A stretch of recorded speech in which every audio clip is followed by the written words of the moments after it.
The story you are about to hear represents a missing piece in the puzzle of modern history. Without this knowledge, many contemporary events are simply beyond understanding. You are about to hear a man tell you that the major tax-exempt foundations of this land, since at least 1945, have been operating to promote a hidden agenda. And that agenda has nothing to do with the surface appearance of charity, good works, or philanthropy. This man will tell you that the real objectives include the creation of a worldwide collectivist state, including the Soviet Union, which is to be ruled from behind the scenes by those same interests which now control the tax-exempt foundations. The man who tells this story is none other than Mr. Norman Dodd, who in 1954 was the staff director of the Congressional Special Committee to investigate tax-exempt foundations, sometimes referred to as the Reese Committee, in recognition of its chairman, Congressman Carroll Reese. The interview you are about to see was conducted by me in 1982. I had no immediate use for the material at that time, but I realized that Mr. Dodd's story was of extreme importance, and since he was advanced in age and not in good health, I simply wanted to capture his recollections on videotape while he was still with us. It was a wise decision because Mr. Dodd did pass away just a short time afterward. In recent months, there has been a resurgence of interest in the substance of Mr. Dodd's story, and we have decided to make it available to the general public. And so what now follows is the full, unedited interview, broken occasionally only for a tape change or to omit the sound of a passing airplane. It stands on its own as an important piece in the puzzle of modern history. Mr. Dodd, let's begin this interview by a brief statement for the record, telling us who you are, what your background is, and your qualifications to speak on this subject. Well, Mr. Griffin, as for who I am just, as the name implies, an individual born in New Jersey and educated in private schools, eventually in a school called Andover, Massachusetts, and then Yale University, and running through my whole period of being brought up and growing up, I have been an indefatigable reader, and I have had one major interest, and that was this country, as I was led to believe it was originally founded. And I entered the world of business knowing absolutely nothing about how that world operated, and realized that the only way to find out what that world was consisted of would be to become part of it. And I then acquired some experience in the manufacturing world, and then in the world of international communication, and finally chose banking as the field I wished to devote my life to. And I was fortunate enough to secure a position in one of the important banks in New York, and lived there. I lived through the conditions which led up to what is known as the crash of 1929, and I witnessed what is tantamount to a collapse of the structure of the United States as a whole. And much to my surprise, I was confronted by my superiors with in the middle of the panic in which they were immersed, I was confronted with the question, Norm, what do we do now? I was 30 at the time, and I had no more right to have an answer to that question than the man in the moon. However, I did manage to say to my superiors, gentlemen, you take this experience as proof of something that you do not know about banking. And you better go find out what that something is and act accordingly. 4 days later, I was confronted by the same superiors with a statement to the effect that, Norm, you go find out. And I really was fool enough to accept that assignment, because it meant that you were going out to search for something and nobody could tell you what you were looking for. But I felt so strongly on the subject that I consented to. I was relieved of all normal duties inside the bank. And 2.5 years later, I felt that it was possible to report back to those who had given me this assignment. And so I rendered such a report. And as a result of the report I rendered, I was told the following: Norm, what you're saying is we should return to sound banking. And I said, yes, in essence, that's exactly what I'm saying. Whereupon I got my first shock, which was a statement from them to this effect: we will never see sound banking in the United States again. And they cited chapter and verse to support that statement. And what they cited was as follows: since the end of World War I, we have been responsible for what they call the institutionalizing of conflicting interests. And they are so prevalent inside this country that they can never be resolved. This came to me as an extraordinary shock, because the men who made the statement were men who were deemed as the most prominent bankers in the country. The bank of which I was a part was spoken of as a Morgan bank. And coming from men of that caliber, a statement of that kind made a tremendous impression on me. And the type of impression that it made on me was, I wondered if I, as an individual and it's what they call a junior officer of the bank, could, with the same enthusiasm, foster the progress and the policies of the bank. I spent about a year trying to think this out and came to the conclusion that I would have to resign. I did resign, and as a consequence of that, had this experience. When my letter of resignation reached the desk of the president of the bank, he sent for me. And then I came to visit with him, and he stated to me, Norm, I have your letter, but I don't believe you understand what's happened in the last 10 days. And I said, no, Mr. Cochran, I have no idea what's happened. Well, he said, the directors have never been able to get your report to them out of their mind. And as a result, they have decided that you, as an individual, must begin at once, and you must reorganize this bank in keeping with your own ideas. And he then said, now, can I tear up your letter? And inasmuch as what had been said to me was offering me, at the age of, by then, 33, about as fine an opportunity for service to the country as I could imagine, I said yes. And they said they wished me to begin at once. And I did, and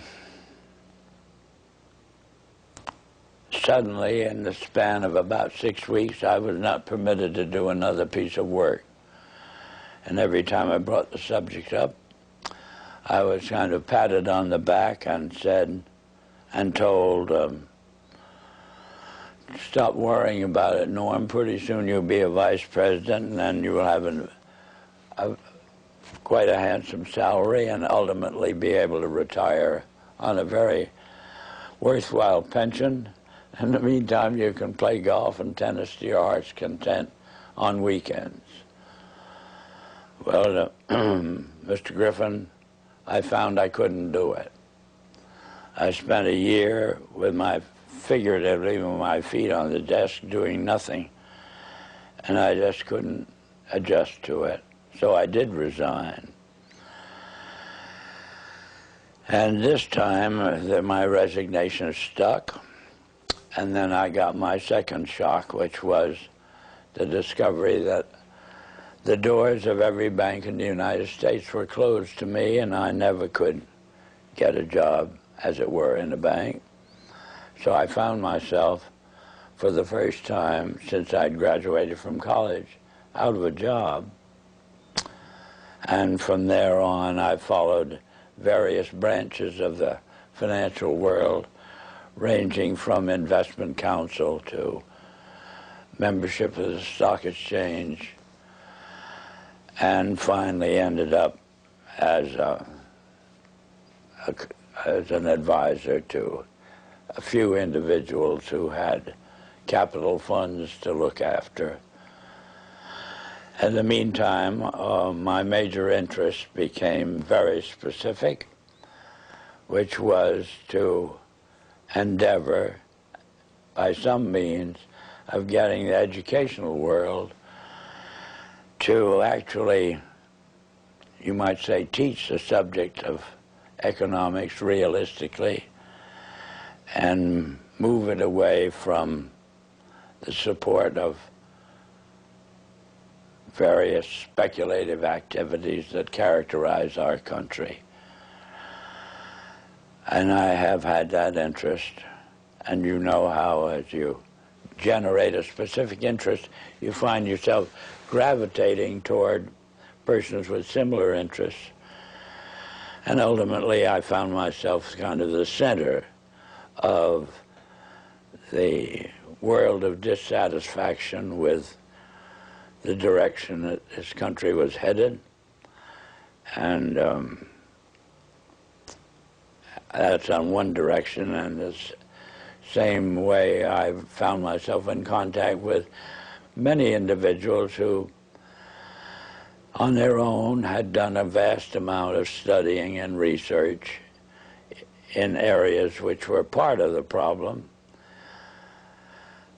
And well, Mr. Dodd, if I may interrupt here for a second, at what point in your career did you become connected with the Reese Committee?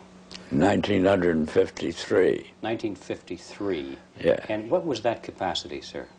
That was the capacity of what they call Director of Research for the Reese Committee. Can you tell us what the Reese Committee was attempting to do? Yes, I can tell you. It was operating and carrying out instructions embodied in a resolution passed by the House of Representatives, which was to investigate the activities of foundations as to whether or not these activities could justifiably be labeled un-American without, I might say, defining what they meant by un-American. But that was the resolution, and the committee had then the task of selecting a council, and the council in turn had the task of selecting a staff, and he had to have somebody who would direct the work of that staff, and that was what they meant by the Director of Research. What were some of the details, the specifics that you told the committee at that time? Well, Mr. Griffin, in that report, I specifically, number one, defined what was, to us, what was meant by the phrase un-American. And we defined that in our way as being a determination to effect changes in the country by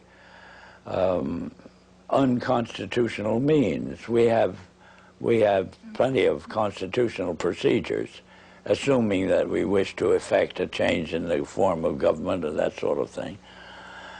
And therefore, any effort in that direction which did not avail itself of the procedures which were authorized by the Constitution could be justifiably called un-American.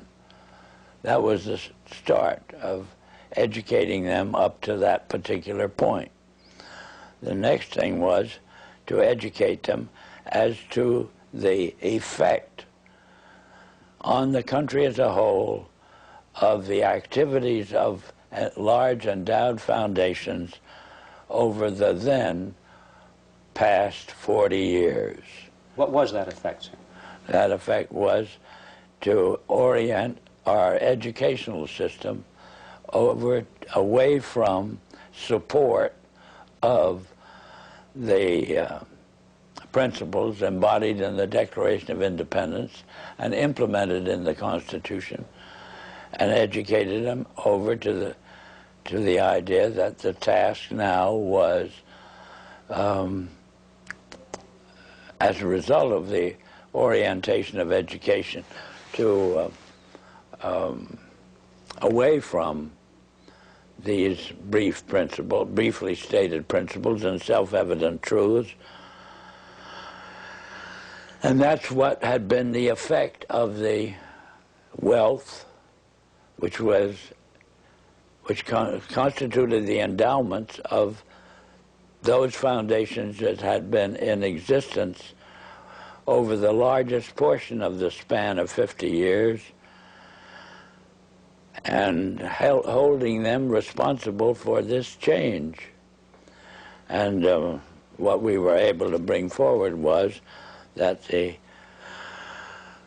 what we had uncovered was the determination of these large endowed foundations through their trustees to actually get control over the content of American education.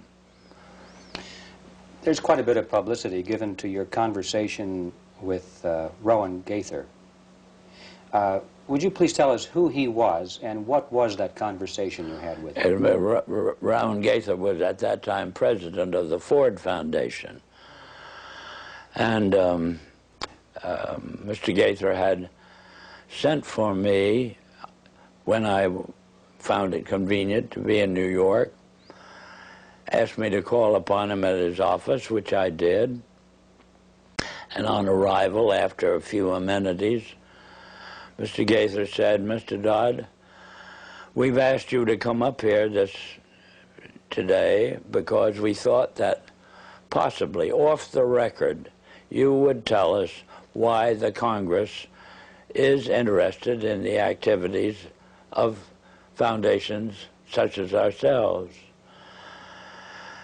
And before I could think of how I would reply to that statement, Mr. Gaither then went on voluntarily and stated, he said, "Mr. Dodd, all of us that have a hand in the making of policies here have had experience either with the OSS during the war or the European Economic Administration after the war. We've had experience operating under directives, and these directives emanate and did emanate from the White House. Now we still operate under just such directives. Would you like to know what the substance of these directives is?" And I said, "Yes, Mr. Gaither, I'd like very much to know." Whereupon he made this statement to me, namely, "Mr. Dodd, we here operate on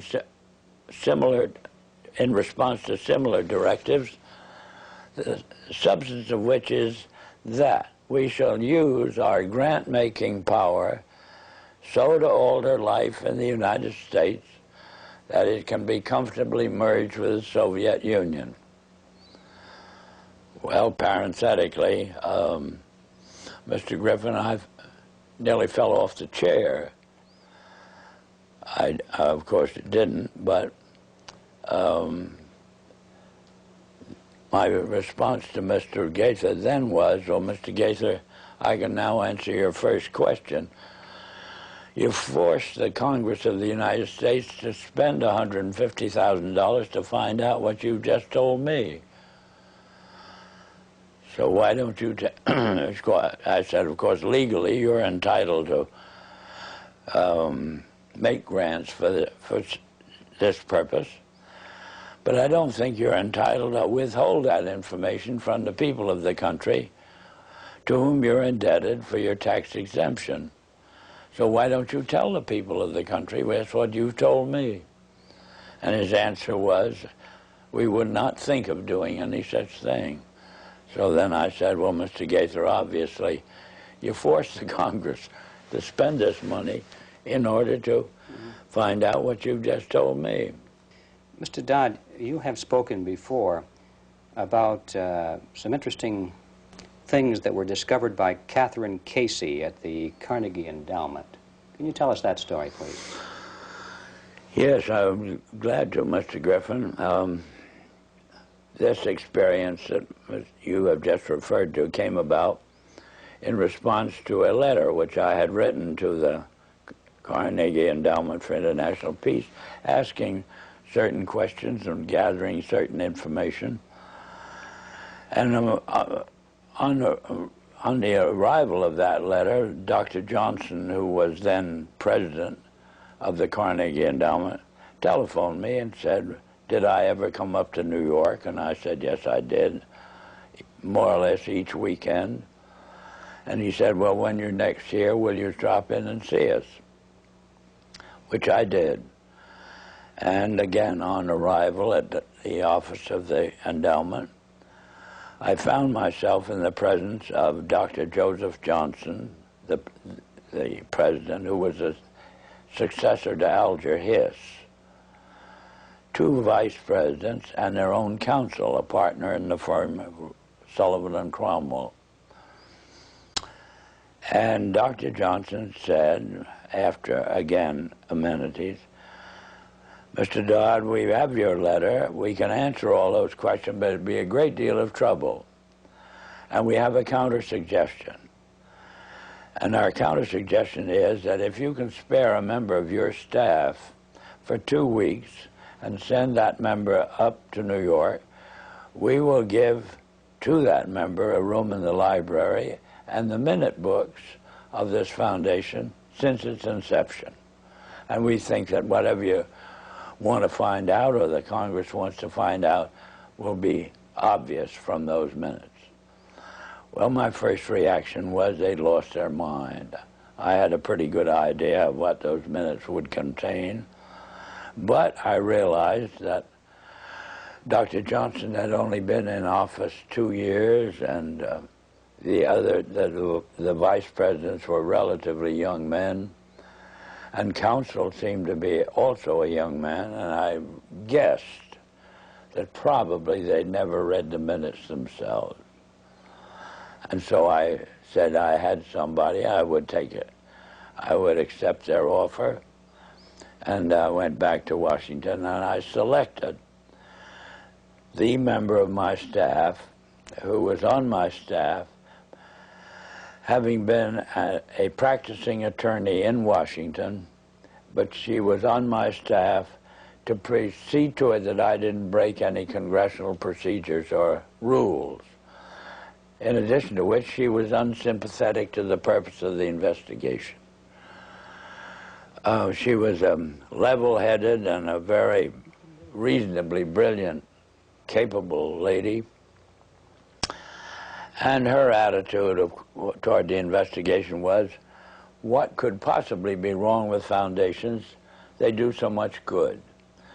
Well, in the face of that sincere conviction of Catherine's, I went out of my way not to prejudice her in any way. But I did explain to her that she couldn't possibly cover 50 years of handwritten minutes in 2 weeks. So she would have to do what we call spot reading.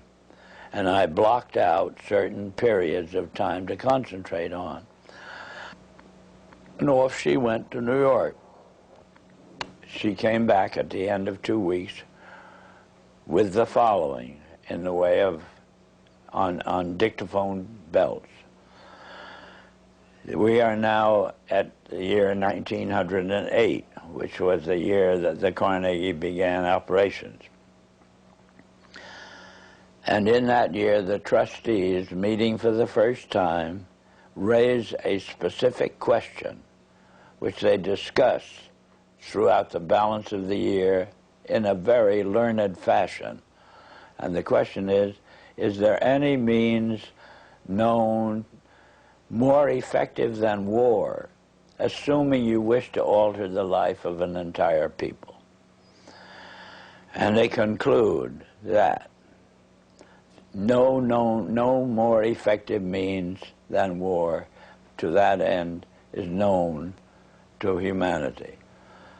So then in 1909 they raised the second question and discussed it, namely, how do we involve the United States in a war? Well, I doubt at that time if there was any subject more removed from the thinking of most of the people of this country than its involvement in a war. There were intermittent shows in the Balkans, but I doubt very much if many people even knew where the Balkans was. Then finally, they answer that question as follows. We must control the State Department. And then that very naturally raises the question of how do we do that? And they answer it by saying we must take over and control the diplomatic machinery of this country. And finally they resolve to aim at that as an objective. Then time passes, and we are eventually in a war, which would have been World War I. And at that time, they record on their minutes a shocking report in which they dispatched to President Wilson a telegram cautioning him to see that the war does not end too quickly. And finally, of course, the war is over.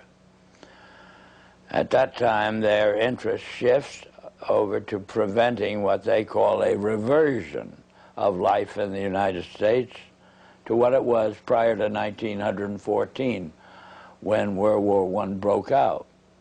And they arrive at that point, they come to the conclusion that to prevent a reversion, we must control education in the United States. And they realize that that's a pretty big task. So to them, it is too big for them alone, so they approach the Rockefeller Foundation with the suggestion that that portion of education which could be considered domestic be handled by the Rockefeller Foundation, and that portion which is international should be handled by the endowment. And they then decide that the key to the success of these two operations lay in an alteration of the teaching of American history. So they approach 4 of the then most prominent teachers of American history in the country, people like Charles and Mary Bird, and their suggestion to them is, will they alter the manner in which they present this subject, and they get turned down flat. So they then decide that it is necessary for them to do, as they say, build our own stable of historians. And then they approach the Guggenheim Foundation, which specializes in fellowships, and say, when we find young men in the process of studying for doctorates in the field of American history, and we feel that they are the right caliber. Will you grant them fellowships on our say-so? And the answer is yes. So under that condition, eventually they assembled 20. And they take this 20 potential teachers of American history to London, and there they're briefed into what is expected of them when, as and if they secure appointments in keeping with the doctorates they will have earned. And that group of 20 historians ultimately becomes the nucleus of the American Historical Association. And then toward the end of the 1920s, the endowment grants to the American Historical Association $400,000 for a study of our history in a manner which points to what can this country can it look forward to in the future. And that culminates in a 7-volume study, the last volume of which is, of course, in essence, a summary of the contents of the other 6. And the essence of the last volume is the future of this country belongs to collectivism administered with characteristic American efficiency.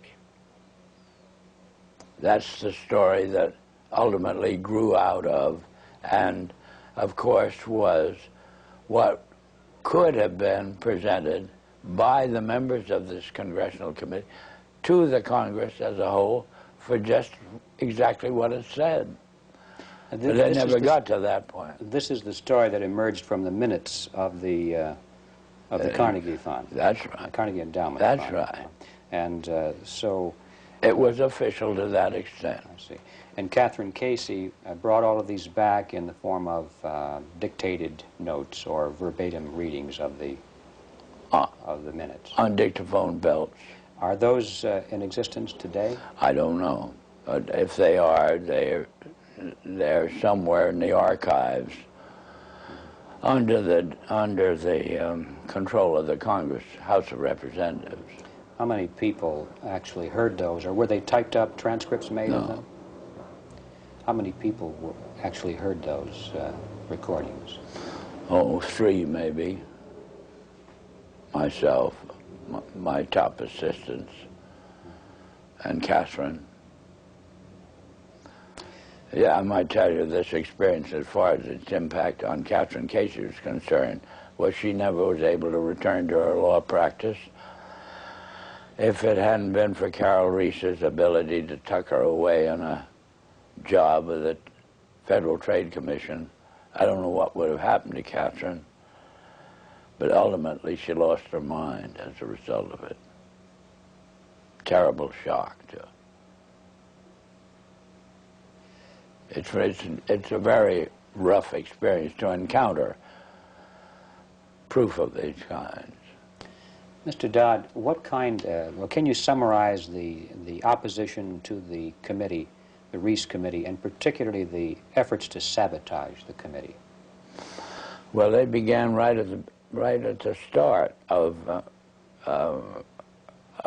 work of an operating staff, Mr. Griffin, and it began on the day in which the committee met for the purpose of consenting to or confirming my appointment to the position of Director of Research. Thanks to the abstention of the minority members of the committee, that is the 2 Democratic members, from voting, why technically I was unanimously appointed. And well, wasn't the White House involved in opposition to the committee? Well, not at this particular point, sir. Mr. Reese ordered counsel and myself to visit Wayne Hayes. Wayne Hayes was the ranking minority member of the committee as a Democrat. So counsel and I had to go down to Mr. Hayes' office, which we did. Mr. Hayes greeted us with the flat statement directed primarily to me, which was that I am opposed to this investigation. I regard it as nothing but an effort on the part of Carol Reese to gain a little prominence, and so I'll do everything I can to see that it fails. Well, I am kind of a strange personality in the sense that a challenge of that nature interests me. Our counsel withdrew. He went over and sat on a couch on Mr. Reese's office and pouted. But I sort of took up this statement of Hayes as a challenge and set myself the goal of winning him over to our point of view. And I started by noticing on his desk that there was a book. And the book was of the type that there are many in these days that would be complaining about the spread of communism in Hungary, or that type of book. And this meant to me that at least Hayes read a book. And so I brought up the subject of the spread of the influence of the Soviet world, and for 2 hours discussed this with Hayes, and finally ended up with his rising from his desk and saying, Norm, if you will carry this investigation toward the goal as you've outlined it to me, I'll be your biggest supporter. I said, Mr. Hayes, I can assure you that I will not double-cross you. Subsequently, Mr. Hayes sent word to me that he was in the Bethesda hospital with an attack of ulcers, but would I come and see him, which I did. He then said, Norm, the only reason I've asked you to come out here is I just want to hear you say again, you will not double-cross me. I gave him that assurance, and that was the basis of our relationship. Meantime, counsel took the attitude expressed in these words, Norm, if you want to waste your time with this guy, as he called him, you can go ahead and do it, but don't ever ask me to say anything to him under any condition on any subject. So, in a sense, that cleared the decks for me to operate in relation to Hayes on my own. And as time passed, Hayes offered friendship, which I hesitated to accept because of his vulgarity. And I didn't want to get mixed up with him socially under any condition. Well, that was our relationship for about 3 months, and then eventually I had occasion to add to my staff, and as a result of adding to my staff a top-flight intelligence officer, both the Republican National Committee and the White House were resorted to stop me from continuing this investigation in the direction that Carol Reese had personally asked me to do, which was to utilize this investigation, Mr. Griffin, to uncover the fact that this country had been the victim of a conspiracy. That was Mr. Reese's conviction.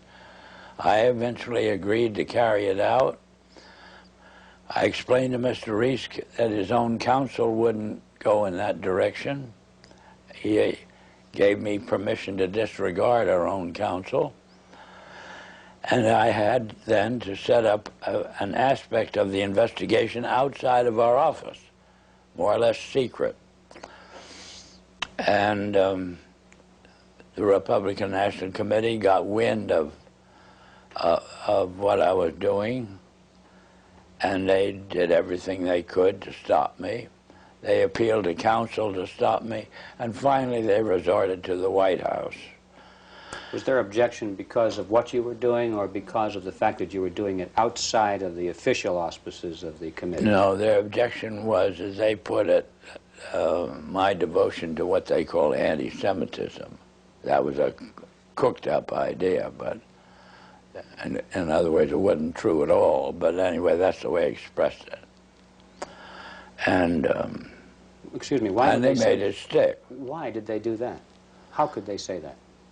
Well, they could say it, Mr. Griffin, but they had to have something in the way of a rationalization of their decision to do everything they could to stop the completion of this investigation in the direction that it was moving, which would have been an exposure of this Carnegie Endowment story and the Ford Foundation and the Guggenheim and the Rockefeller Foundation, all working in harmony toward the control of education in the United States.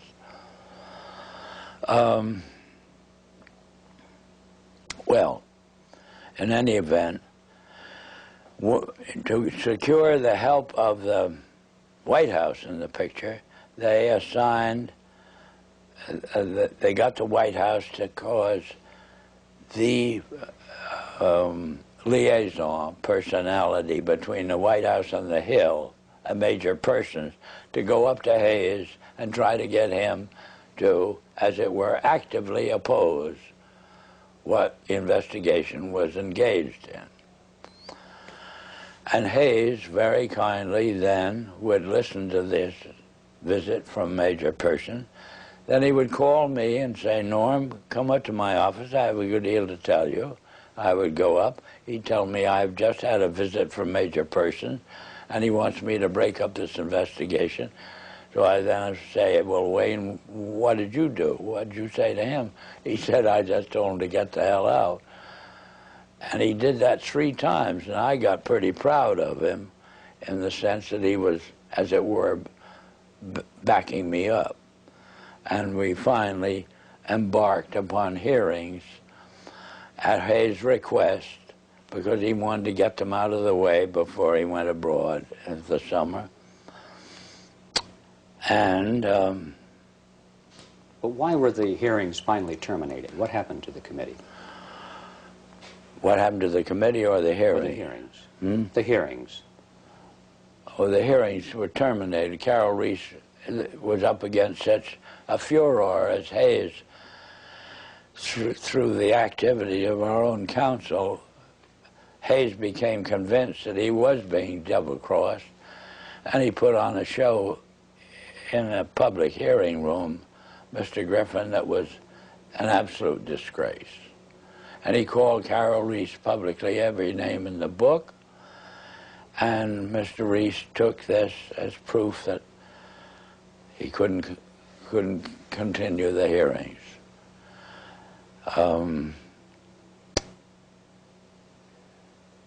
He actually invited me to accompany him when he went down to Hayes' office, and in my presence, with the tears rolling down his face, Hayes apologized to Carol Reese for every done and his conduct, and apologized to me. And I thought that would be enough and Carol would resume. But he never did. The charge of anti-Semitism is kind of intriguing to me. What was the basis of that charge? Was there any basis for it at all? No, the basis that the Republican National Committee used was that the intelligence officer I'd taken on my staff, when I oriented this investigation to the exposure of and proof of a conspiracy, was known to have a book, and the book was deemed to be anti-Semitic. This was childish, but this was the second in command of the Republican National Committee, And he told me I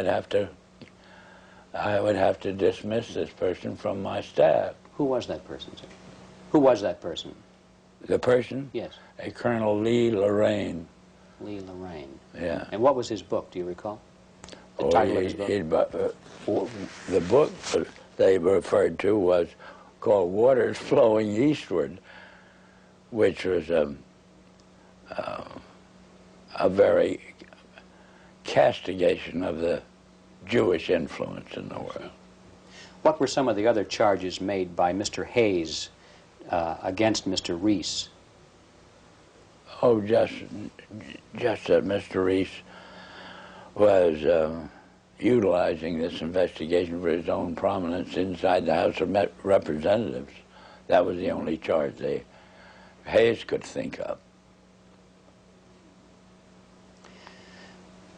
How would you describe the motivation of the people who created the foundations, the big foundations in the very beginning? What is or what was their motivation? Their motivation, well, let's take Mr. Carnegie as an example. His publicly declared and steadfast interest was to counteract the departure of the colonies from Great Britain. He was devoted to just putting the pieces back together again. Would that have required the collectivism that they were dedicated to? No. These policies or the Foundation's allegiance to these un-American concepts are all traceable to the transfer of the funds over into the hands of trustees, Mr. Griffin. Not to men who had a hand in the creation of the wealth that led to the endowment of, or as a use of that wealth for what we would call public purposes. It was a subversion of the original intent then. Oh, yeah, completely so. And that we got into the world traditionally of bankers and lawyers. How do you see that the purpose and direction of the major foundations has changed over the years to the present? What is it today? Whole 100% behind meeting the cost of education such as it is presented through the schools and colleges of the United States on the subject of our history has proven our original ideas to be no longer practical. The future belongs to a collectivistic concept, and there's just no disagreement on this. Why do the foundations generously support communist causes in the United States? Well, because to them, what communism represents a means of developing what we call a monopoly.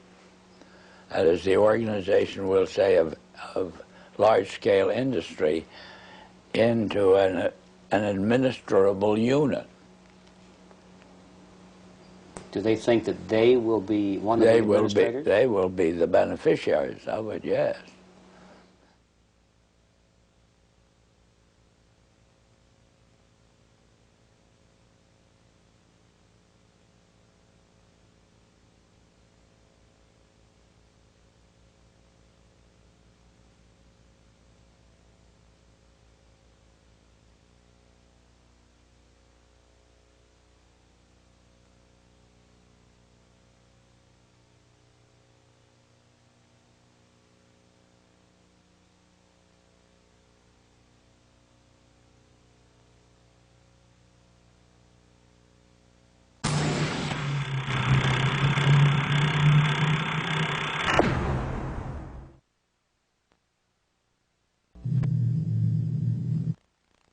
We have seen their kind before.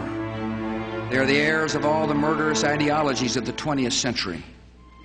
By sacrificing human life to serve their radical visions, by abandoning every value except the will to power. They follow in the path of fascism, Nazism, and totalitarianism. And they will follow that path all the way to where it ends, in history's unmarked grave of discarded lies. Every nation in every region now has a decision to make. Either you are with us or you are with the terrorists.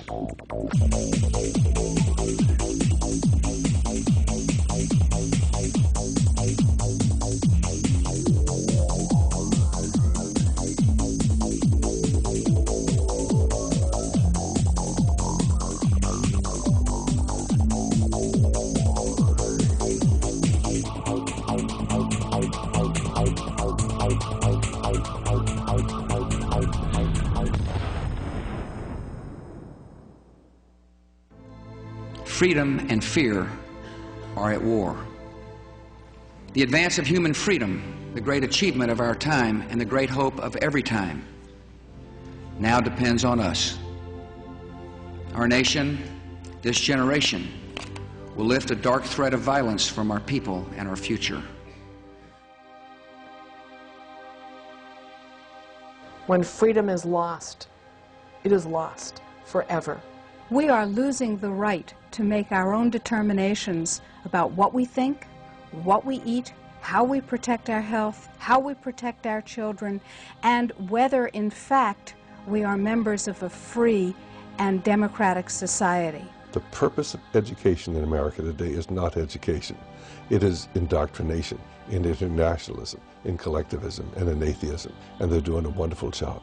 They have to destroy the United States Constitution and our way of life. And they've got to do so in such a way that will actually embrace it. You have to get a hold of the minds of the young. Why